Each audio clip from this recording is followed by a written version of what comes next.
ഇന്ന് നിയുക്ത മുഖ്യമന്ത്രി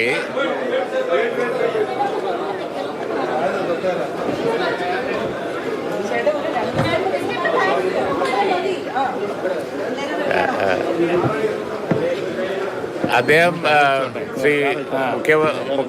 നിയുക്ത മുഖ്യമന്ത്രി ശ്രീ വി ഡി സതീശൻ ഇപ്പോൾ എറണാകുളത്തേക്ക് പോയി അദ്ദേഹത്തിൻ്റെ പ്രോഗ്രാമൊക്കെ ആയിട്ട് എല്ലാ UDF നേതാക്കളും വന്നുകൊണ്ടിരിക്കുകയാണ്. ഞങ്ങളുടെ പ്രസിഡന്റ് തങ്ങൾ, സെയ്ദ് സാദിഖ് അലി ശിഹാബ് തങ്ങൾ, അതുപോലെ നേതാക്കളൊക്കെ ഇന്ന് രാത്രി എത്തും. അപ്പോൾ ഇന്ന് ഔദ്യോഗികമായ തീരുമാനങ്ങളൊന്നും ഇല്ല.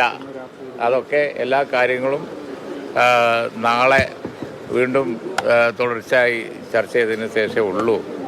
നിങ്ങൾ എന്താ സംഭവിച്ചതെന്നുള്ളത് പിന്നെ ഇനി ഇങ്ങനെ വിഷമിച്ചിരിക്കേണ്ട എന്നുള്ളവർക്ക് ആ ഷെഡ്യൂൾ പറഞ്ഞു എന്ന് മാത്രമേ ഉള്ളൂ. നാളെ ഡിസ്കഷൻ കണ്ടിന്യൂ. അതാ പറഞ്ഞത്, ഇന്ന് പിന്നെ ഞങ്ങളൊന്ന് കൂടി പിരിഞ്ഞു, അത്രയേ ഉള്ളൂ. പിന്നെ ചർച്ച നാളെ തുടരും. ആ കാര്യങ്ങളൊക്കെ നാളെ പത്രക്കാരായിട്ട് ഷെയർ ചെയ്താൽ മതി എന്ന് മുഖ്യമന്ത്രി പറഞ്ഞിട്ടാണ് പോയത്.